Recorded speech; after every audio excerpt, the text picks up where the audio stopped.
ஒவ்வொரு இடத்துலயும் கிட்டத்தட்ட இப்ப பாத்தீங்கன்னா 30 லட்சம் மூட்டை கொள்முதல் செய்ய இருந்தது.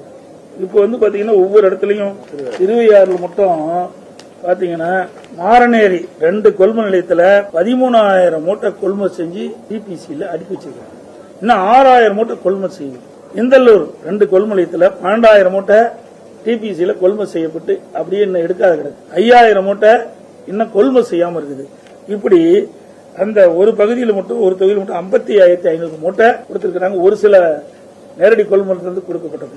அதே போல இன்னைக்கு பாத்தீங்கன்னா திருவாரூர் மாவட்டத்தில் காரிக்கோட்டையில் 5,000 மூட்டை இன்னும் கொள்முதல் செய்யாம இருக்குது. உள்ள ஏற்கனவே கொள்முதல் செய்யப்பட்டு 5,000 மூட்டை அடுக்கி வச்சிருக்காங்க.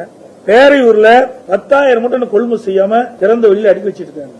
உள்ள 10,000 மூட்டைக்கு மேல கொள்முதல் செஞ்சு அடுக்கி வச்சிருக்காங்க. இன்னும் டிபிசி இருந்து குடோனுக்கு எடுத்துட்டு போகல. கீழ நாகை அதுல 5,000 மூட்டை கொள்முதல் செய்யா இருக்குது.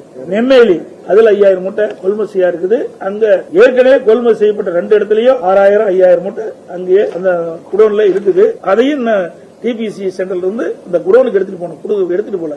இதையெல்லாம் இந்த டிபிசி நேரடி நெல் கொள்முதல் நிலையத்தில் அடுக்கி வைக்கப்பட்ட அந்த மூட்டைகள்லாம் குடோன்ல கொண்டு அடுக்கினாதான் அந்த டிபிசியில காலியா இருக்கு. அப்பதான் விவசாயியுடைய நெல்லை கொள்முதல் செய்ய முடியும் என்று அங்க இருக்கிறவங்க தெரிவிக்கிறாங்க.